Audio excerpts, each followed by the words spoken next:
श्रीराम समर्थ. सद्गुरू सांगेल त्याप्रमाणे वागावे. शुद्ध भावना म्हणजे मोबदला न घेण्याची किंवा फलाशा सोडण्याची इच्छा. भक्ती ही अशी निरपेक्ष असावी. देवालय बांधली, देवांचे पूजन अर्चन केले म्हणजे भक्ती निरपेक्ष केली असे नव्हे. देवाचे करीत असताना, जप करीत असताना त्यापासून काही हवे आहे असे न वाटले पाहिजे. तुम्ही सर्व लोक भजन पूजन करता, परंतु हे सर्व कसे होऊन बसले आहे? जसे भांडे कुठे ठेवावे, पळी ताम्हण कुठे ठेवावे वगैरे जे शास्त्रात लिहिलेले असते ते सर्व माणूस तोंडाने म्हणत असतो आणि करीत असतो, कारण त्यामुळे त्याला कृती करणे सोपे जाते. तसे आपण देवाचे करतो, परंतु ते केवळ केले पाहिजे म्हणून.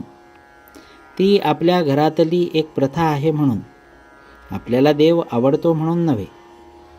एक मुलगा होता, त्याला त्याच्या वडिलांची पत्रे येत असत. तो पत्र वाची आणि देव्हाऱ्यात ठेवून दे. दुसरे पत्र आले की ते वाची आणि मागले पत्र काढून टाके. एकदा वडिलांनी 25 रुपये मागितले. मुलाने ते पत्र वाचले आणि नेहमीप्रमाणे पूजेत नेऊन ठेवले. नंतर काही दिवसांनी वडिलांकडून एक गृहस्थ आला आणि म्हणाला, तुला तुझ्या वडिलांचे पत्र मिळाले का? त्यावर तो म्हणाला, हो. अरे, मग पैसे का नाही पाठवलेस वडिलांना? त्या गृहस्थाने विचारले. त्यावर तो म्हणाला, तेवढेच राहिले बघा. तसे आपले होते. आपण कृती करतो, पूज्यभाव वगैरे ठेवतो, परंतु सद्गुरूंनी सांगितलेले तेवढे करीत नाही. त्यामुळेच आपली सत्कर्मे ही आपला अहंकार कमी व्हायला कारणीभूत न होता उलट अहमपणा वाढवायलाच मदत करतात. म्हणून सद्गुरूने सांगितलेले साधनच आपण प्रामाणिकपणे संशयरहित होऊन करावे. त्याकरिता व्यवहार सोडण्याची जरूर नाही. आपण व्यवहाराला सोडू नये, पण व्यवहारात गुंतू नये. युद्धात सारथ्याच्या हाती सर्व काही असते. तो लगाम हाती घेऊन जागृतपणे उभा असतो आणि योग्य वाटेल तेथे रथ नेऊन उभा करतो. युद्धकर्त्याचे काम फक्त बाण अचूक दिशेला किंवा व्यक्तीवर सोडणे.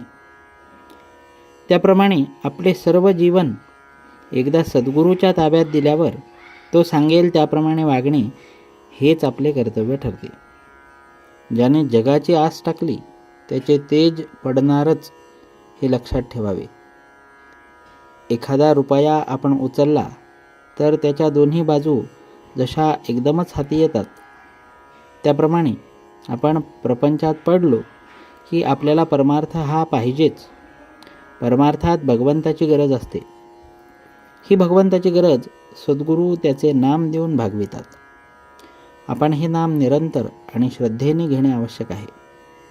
अशा रीतीने नामात अखंड राहिले तर परमार्थ साधतो, भगवंताची गरज भासते, प्रपंचात समाधान मिळते आणि जन्माला आल्याचे सार्थक होते.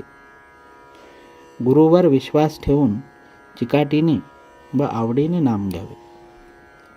जानकी जीवन स्मरण. जय जय राम.